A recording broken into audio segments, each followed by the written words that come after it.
Hey everybody, welcome back to Catechumens Depart. Good to be with you again. I'm Eric Anderson. I'm Father Mark Kozak from Holy Assumption of the Virgin Mary Church in South Philadelphia. I guess I am of two places now. I guess I am of there and of here. Can you bilocate yet? I don't know. I don't know if we're bilocated or what. Anyway, so I'm partially of there and I'm partially of Theotokos Unexpected Joy now in Ash Grove, Missouri. Wow. There are like 7 people Very, in that town. very cool. It's a cool little church, though. And they're all Orthodox, right? I think so. No, it's a little bit like Assumption. I think that it's like everybody comes and... But there are only 2 Orthodox churches within any kind of reasonable distance here. So, and they're This is the Orthodox Midwest outside of major cities. For sure. Yep. And it's all OCA here, interestingly. It's like all OCA parishes. In fact, there's one in a little town called Rolla, which is about 90 minutes north of here, that was on our calendar last year. Wow. Or in 2020. You know, I'm calling it last year. I'm just trying to be done with 2020 already. You want to get rid of 2020. I understand that. Along with you and 325 million Americans. Hashtag over it. Yeah. Yeah. So let's see. Hopefully all y'all had a good Thanksgiving, and we did. Got to see some family, which was nice. And so we didn't have our episode last week. The week before, we were sort of talking about suffering within a Christian context. And I want to kind of piggyback off that, as we try to do, have some continuity. I've been thinking this week about the verse, sort of specifically that verse popped into my head, where Jesus says, whosoever would come after me must deny himself and take up his cross and follow me. Mm-hmm. Sort of in the context of our last conversation, because the call to emulate Christ, to become as gods, as we talked about a number of episodes back, to be called the sons of God, right? That statement that I just said from Jesus himself implies that there is suffering involved and that it's necessary, and that we are to take that on voluntarily, which again is like super anti-American, super weird. And we're in a fast period, both in old calendar and new calendar right now, for the nativity. We take on that voluntary suffering quite a bit in the Orthodox Church. This humility, why do we do that?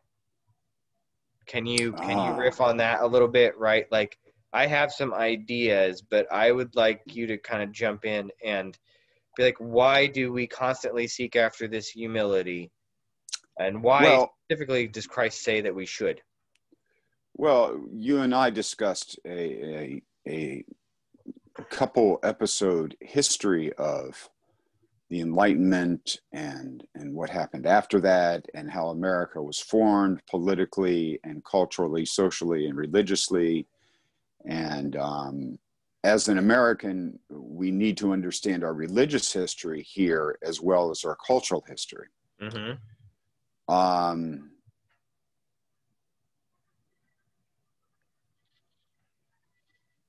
When we take our religious history in America and couple it with our cultural history and our political history, or in our political mindset, then you can understand that discipleship and humility and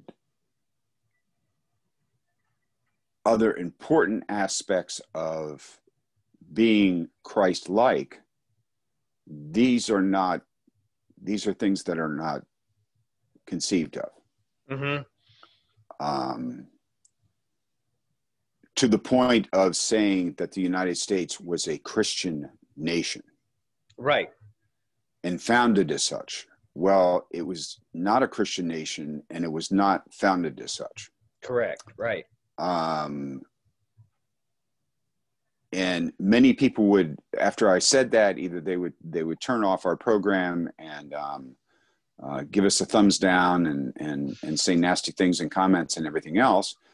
But please try and, we can go back to this a little bit, because it involves our political humility, which is almost none.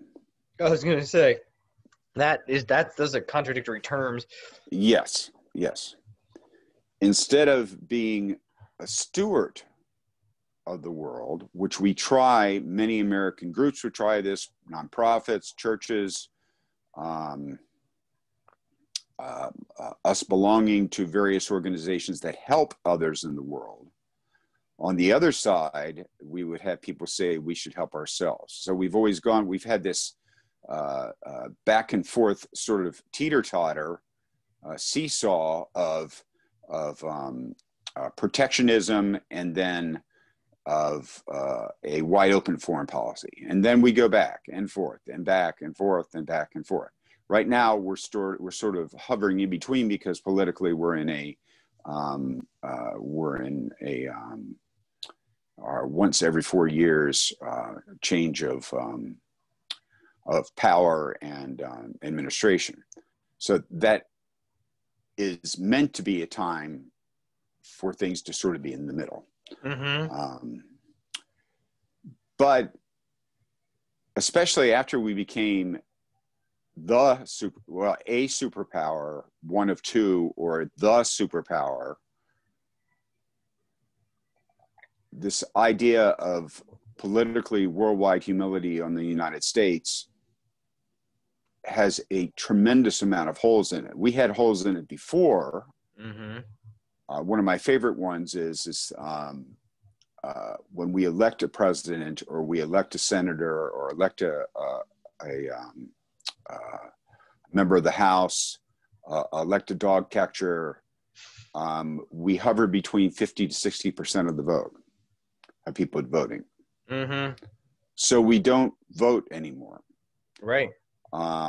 This past election was the largest percentage vote that we have, and I still haven't been able to eke out a percentage anywhere, but we had 150 million Americans vote, which is huge. Wonderful. Yeah. It's huge.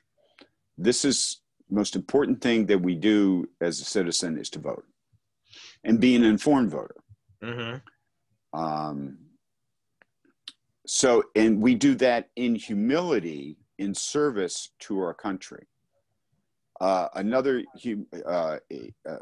with humility goes with everybody that works for the government takes an oath that sounds sort of like this. I, state your name, do solemnly swear to support and defend the Constitution of the United States against all enemies, foreign and domestic, and so on. It doesn't mention the president. It doesn't mention the person that put me in, that paid for me to put me in office. It doesn't mention my mother and my father. It doesn't mention it. It's these people take an oath to not provide service, to serve the country. Right. And at the end of every oath, and I had an argument with a parent of one of my Navy folks many, many years ago when I was a chaplain at one of our schools. The parent was an evangelical Christian minister, and her son comes up and says, I can't be here anymore. I can't be in the Navy anymore because God doesn't want me here. And then I looked at him and I looked at his mother and said, what did you say? What were the last 3 words that you said when you took the oath? So help me God. Yeah. That makes that into I used Protestant terms, into a contract with God. Yeah. concerning your naval service. When the person takes the oath to be a government employee, whether they're, whoever they are, it doesn't matter who they are, everybody takes an oath. They're there to serve the Constitution and the people of the United States of America. That's what their job is. That's what it is. That is a very humble thing to do. Yeah. Because you're not serving your self-interest. Believe me, people in the government do not make a lot of money. They don't have a lot of perks. People in the military make less and have less perks because they give up constitutional rights to be in the military. So what I'm trying to move towards here is that in our culture, there is a little sliver of humility. Yeah. And that involves people that serve our government properly, that serve others in charitable organizations and churches and NGOs and so on properly. People that go out and feed the poor and do what Jesus said to do with our lives, helping the other. That is a humble thing to do in our culture. Yeah. And it still exists. It's not the number one thing that exists, nor the number 10 thing that exists, but it still exists. Yeah. So we understand somewhat what humility is. An old joke, and I'm sure you've heard this one, is the two seminarians are beginning Lent and they want to be humble. And they come up to each other. They're not supposed to be speaking a lot. There's there wasn't my seminary, and I'm sure there are at others. There's a rule about not talking as much as usual, although to stop a seminarian talking is like stopping a freight train. Yeah, that's hard. But they come up to each other and equally they bow before each other and say, well, I'm much more than a sinner than you are. No, the other person says, no, I'm much more a sinner than you. No, believe me, I'm much more of a sinner than you. And that's the other end of the spectrum. That's right. Taking it way to the extreme. Yeah. Obviously, they don't get what it's all about. It's like fasting. Yeah. If you read the boxes all the time, and if you're going to someone's home, or if you're in a situation when you're going to hurt someone else by eating a piece of meat, then it's time to go down to the grocery store and get a big steak and fry it up in the middle of Lent and eat it, because you don't understand fasting at all. Mm-hmm. Because fasting has to do with humility. Fasting has to do with discipline. Fasting has to do with, if you want to use it as such, and I think I probably have in the last 37 years as a priest. Wow. As fighting against the man. Because what do you mean? If you turn on your television set, you'll have 18 commercials at a certain time, and half of them will be about eating meat. Yeah. And all of them will be about gratifying your desires. And all of them on the humility side will be something that you need to do. My favorite one now, I normally do not listen to commercials, but is a certain car manufacturer. I won't mention which. There are regular nice young Americans there, and they're looking at their new car in the front, and they have a big bow wrapped around it, and they say, "To so-and-so from so-and-so." They gave a car to themselves as a present. Yeah. Aren't I a great person because I gave myself this car? I gave myself this car. You may be a great person, but that is really skewed. Yeah, so you've gone beyond you're not even like giving gifts to another person in a No. sort of orgy of consumeristic spending. You're just giving it right to yourself. Yeah, and you're giving something really big. Yeah. I mean, it's, next to your house. That's it. Yeah. And especially American. It's so American to do that. Yeah. It's the quintessential American thing to do. Besides, I guess we could be crazy and give ourselves a house, but to give myself a car, and put my name on it, say to me, from me. From me. Yeah. That's an interesting sort of, because the way I sort of see this, right, is that Christ came and gave himself all the way up.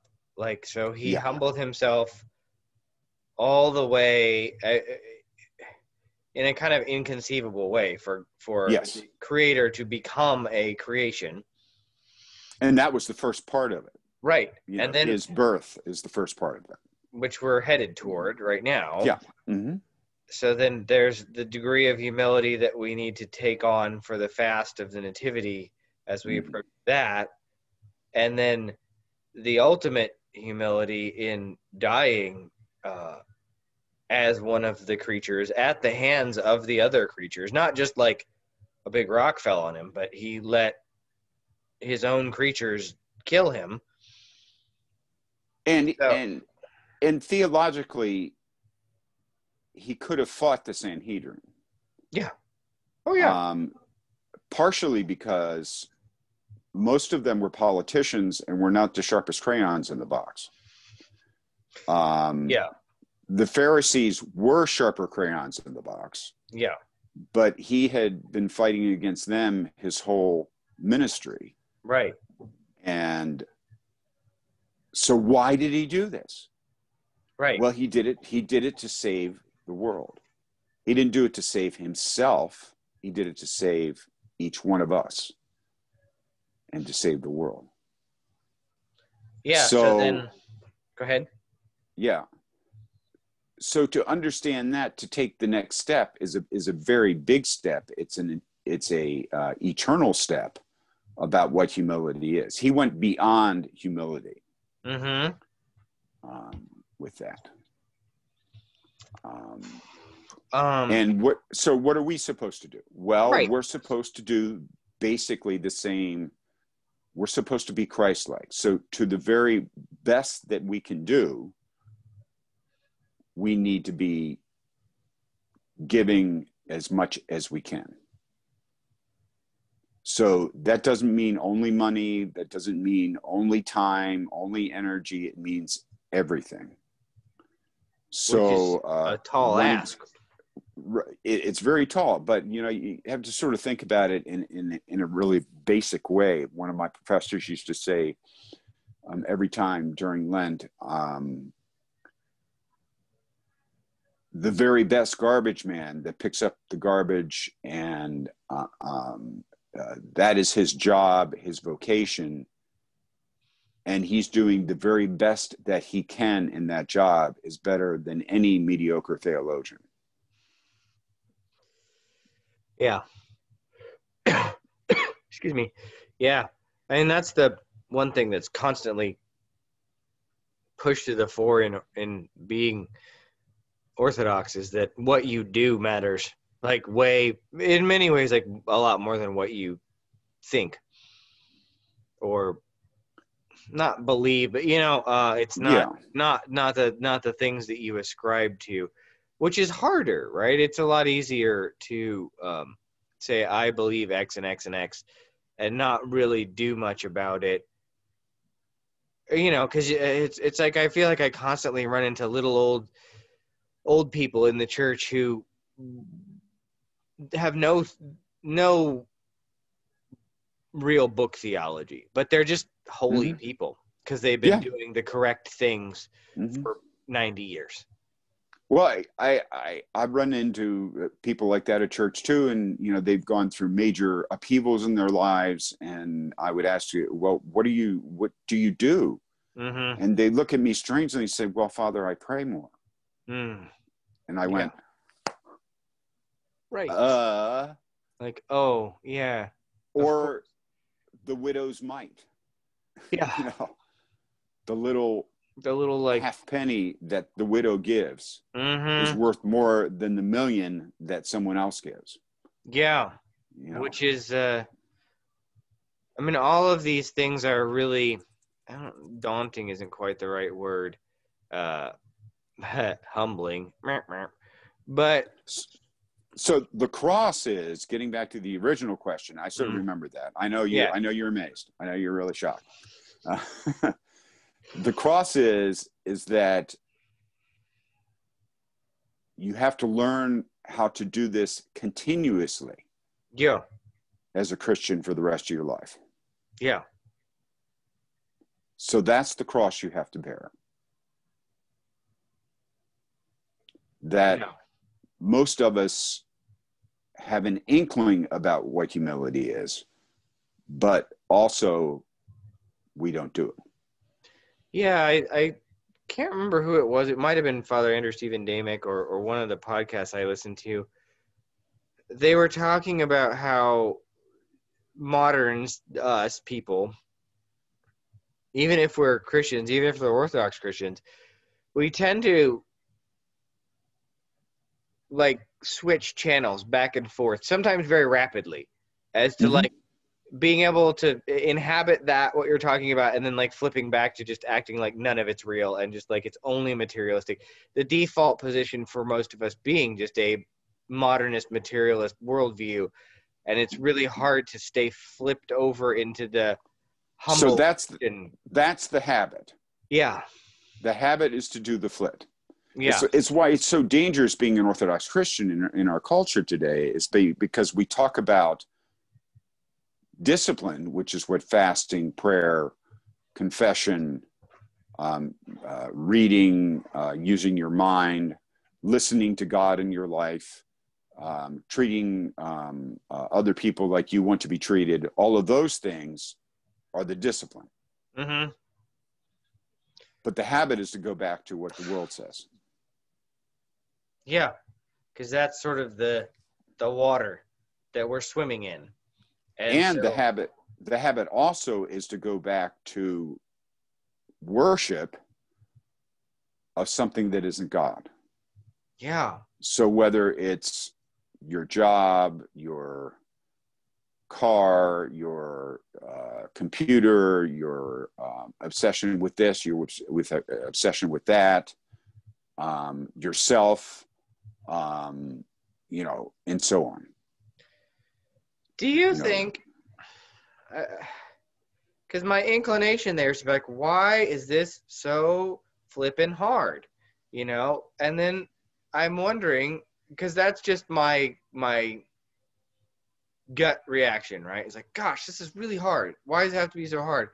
Is that why Christ says, like the broad is the way that leads to hell or whatever, and it's is that what that means? Yes. Like, it's just so easy to flip back to that, like, oh, it's all about me.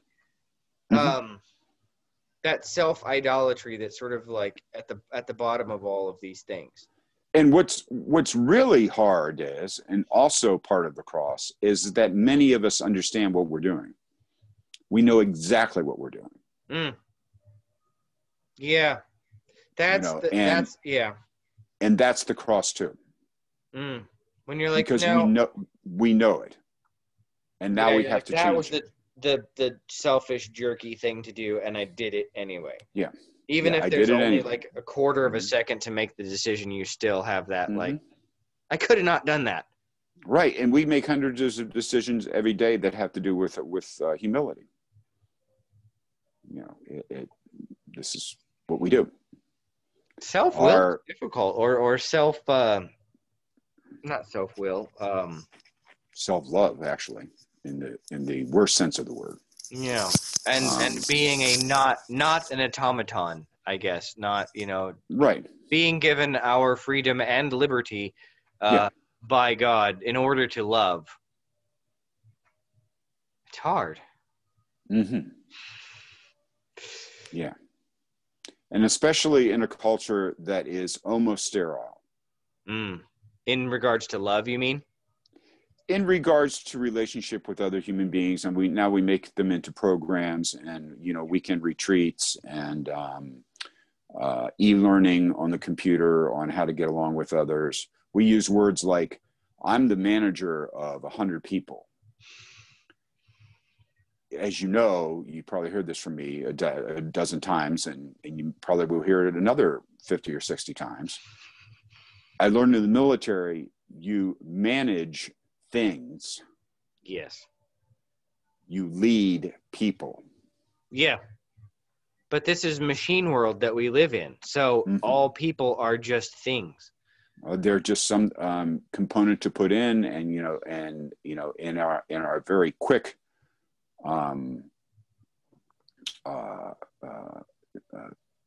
culture of going from one job to the other, and I'm not saying you need to be in the same job for 30 years or 37 years in my case, but human beings don't we don't function into going to every 3-year things very well. I had this in the last job that I had. I would watch people go in and out of their jobs, and leave after 2 or 3 years. And they're going for a better job. They're going to do this. They're going to do that. There wasn't any kind of permanence in what they're doing. So were they taking pride in their work? Probably in the case of this job, yes, they were. Were they having trouble with their superiors? Maybe. Were they having trouble with technology? Yes. Were they become personally burned out? Yeah. So what's the idea that you spend 3 years in one job is foreign to many people of 20th century America. Of course, talking about jobs right now is foreign too, because we've lost 23 million jobs. But you can even dial that in too, even more specifically to human relationships, right? It's like, yeah, so you can have this relationship and that relationship, and you can bump from one to the other, and to another one, and so on and so forth, and get on your Facebook. I guess people still get on Facebook or Twitter or whatever, and I have 1,000 people on Twitter that I talk to every day, and well, no, you don't. Right. Or I have this dating app that I visited this person last night and this person tonight, and then and yeah. But you don't, and this is what's so hard right now during the pandemic.